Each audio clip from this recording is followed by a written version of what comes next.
76e numéro de la Chronique des Jumeaux. Merci de nous recevoir encore chez vous, mesdames et messieurs. Serge, tu vas bien? Bien, et toi? En forme? Très bien. Super. Tu as suivi un peu l'actualité avec la visite du président français? Oui, M. Macron. Des relations entre le Sénégal et la France, le Sénégal et d'autres États du monde entier. Parlons de cela.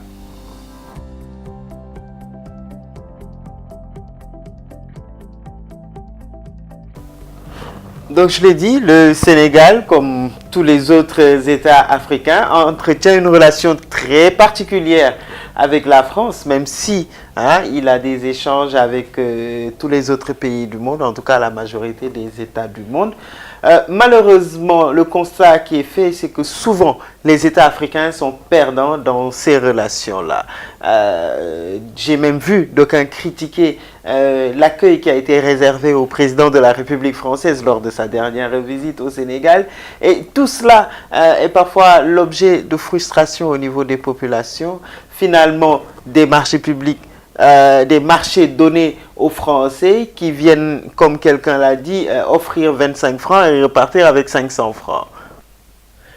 Oui, en effet, Brice, comme tu l'as dit, c'est un sujet très intéressant parce qu'il faut reconnaître que les États africains ont des relations quand même assez spéciales avec les États occidentaux, notamment dans ce cas qui nous intéresse, c'est le Sénégal et la France. Nous savons tous que le président français était là, mais il faut faire une remarque, Brice. Monsieur Macron, quand il est venu au pouvoir, il a dit que lui, il est intéressé par la France. Qu'on le veuille ou non, aujourd'hui, il est en train de mettre en marche une nouvelle stratégie, une nouvelle politique entre les États africains et la France. Et le Sénégal aujourd'hui, il a toujours été stratégique, mais aujourd'hui encore plus parce que nous savons que nous avons maintenant du pétrole, nous avons du gaz et cela ne devrait pas passer sous silence. Et je pense que ce n'est pas fortuit que le président français aille jusqu'à Saint-Louis. Oui, non, mais qu'il aille jusqu'à Saint-Louis, qu'il aille même jusqu'à Matam, il faut savoir que les présidents français ont toujours aimé visiter le Sénégal. Il y a une relation très particulière entre le Sénégal et la France, comme on le dit. Cependant, j'aimerais juste qu'on soit clair sur une chose. Un président français qui défend les intérêts de la France, on ne peut pas lui en vouloir. C'est très normal. Le problème ne se trouve pas à son niveau, il se trouve plutôt au niveau de nos dirigeants, d'accord? Le président Macron a fait le Burkina Faso. Nous avons vu comment ça s'est passé. Il est parti au Ghana. Nous avons vu comment ça s'est passé. Au Ghana, il n'a pas fait ces petites folies, entre guillemets, là, qu'il fait ailleurs. Il est venu au Sénégal. Il a été un peu plus réglo, mais quand même avec un petit dérapage comme on le lui connaît. Mais ça, on ne peut pas lui en vouloir. Le respect que nous devons obtenir des présidents français ou bien de la France doit venir de ceux qui nous dirigent. C'est-à-dire que si nos dirigeants n'arrivent pas à montrer eux-mêmes ce qu'ils sont, ce que valent leur pays, la France ne pourra pas nous respecter. Ça, c'est sur un plan typiquement social. Mais sur le plan économique, nous avons parlé de... Malheureusement, nous étions plus concentrés sur Rihanna qui venait, Macron qui est là, etc. Les francs-maçons. Les francs-maçons, entre guillemets. Mais a-t-on vraiment suivi la cérémonie de signature des accords qui a eu lieu le matin quand M. Macron est arrivé? Beaucoup d'accords ont été signés et la France se retrouve comme d'habitude avec une part belle dans toutes nos futures infrastructures, que ça aille de la construction à l'entretien. Ça devient compliqué. Brice, Macron, le président français est venu au Sénégal, c'était pour la symbolique.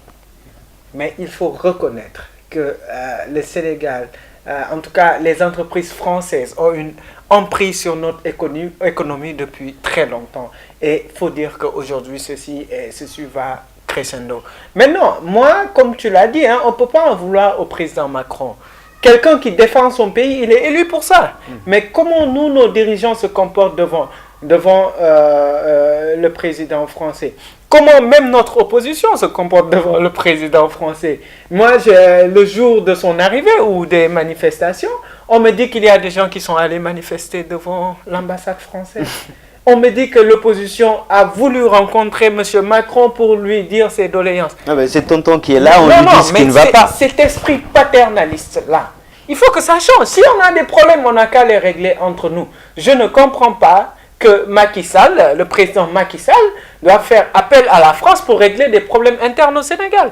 De même que je ne comprendrai pas une opposition qui dit vouloir gérer ce pays-là, aille voir le président français pour régler les problèmes internes au Sénégal, surtout des problèmes politiques. Ça, c'est un côté.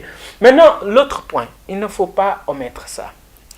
Aujourd'hui, ces entreprises françaises qui ont cette emprise sur notre économie, il va falloir revoir ces partenariats-là.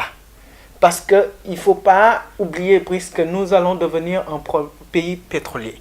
Nous allons devenir un pays avec beaucoup de gaz. Nous sommes appelés à être un pays riche. Ça, il faut soulever le col pour le dire.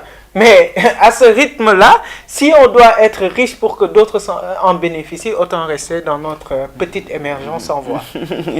Qui doit, je pense, aller jusqu'en 2035, on sera émergent en 2035. Non, mais de façon très sérieuse. Tu sais, Serge, nous sommes dans un monde, aujourd'hui on parle de mondialisation. J'aime répéter la définition que nous en avons, qui est l'intensification de l'interdépendance entre les nations du monde.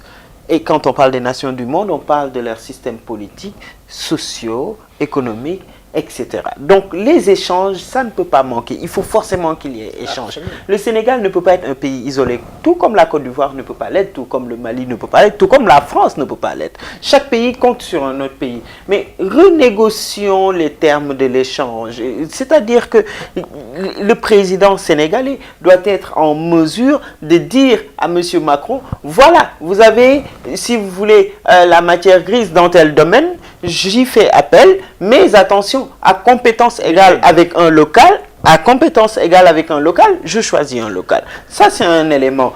Ou bien aussi, pouvoir négocier de telle sorte que chacun y gagne. Je répète, cette belle phrase, cette belle métaphore que quelqu'un a utilisée, la France apporte 25 francs et repart avec 500 francs. C'est dangereux pour nous, c'est dangereux pour nos enfants, c'est dangereux pour les générations futures. Voilà, en tout cas, il y a nécessité de revoir tout ça, de renégocier. C'est un sujet très vaste et je pense qu'on en reparlera. Obligatoire. Au besoin, oui. Mais moi, je pense et je suis convaincu qu'il faut revoir le contrat de l'échange. Il faut être dans un partenariat win-win.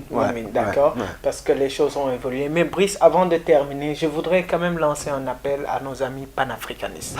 Non, ça me tient à cœur. C'est-à-dire, moi, je loue leur combat. C'est-à-dire, je suis d'accord qu'on veuille se battre pour son pays, etc. Mais vraiment, il faut revoir les méthodes, quoi. Il faut revoir les méthodes. Nous ne sommes plus dans la confrontation. L'heure de la confrontation est dépassée, les gars. On n'a qu'à proposer des idées. On n'a qu'à proposer de très bonnes idées pour développer nos pays. Parce que vouloir aller faire croire aux paysans là-bas que son président actuel est au service, comment dirais-je, des APE ou de la France, alors que ce paysan-là, tu vas lui dire aussi que le franc CFA n'est pas bon, alors que ces paysans rêvent de ce franc CFA-là, il faut revoir la méthode pour vraiment lui faire comprendre cela et je pense que ça devrait se faire. La confrontation, elle est terminée. Nous avons vu les méthodes Lumumba, nous avons vu les méthodes Sankara, etc., etc. Ça a donné ce que ça a donné. Passons à une autre façon de faire. Ce qui est sûr, le repli sur soi comme le rejet de l'autre ne peuvent être des éléments d'émergence. Merci Serge. Merci à toi. Merci à Creative Studio. Qui produit cette émission, non? Oui. Bravo Creative. Merci à Motorola aussi. Et ce téléphone, vous baissez. Voilà. Merci. Motorola G5S. Excellent téléphone. Excellent. Je suis satisfait de celui-ci. Merci aussi à PC Concept. Vous verrez juste au bas de l'écran leur contact et leur activité. Merci surtout à toi. Merci, à jeudi, Inch'Allah. À jeudi pour un autre numéro, mesdames et messieurs.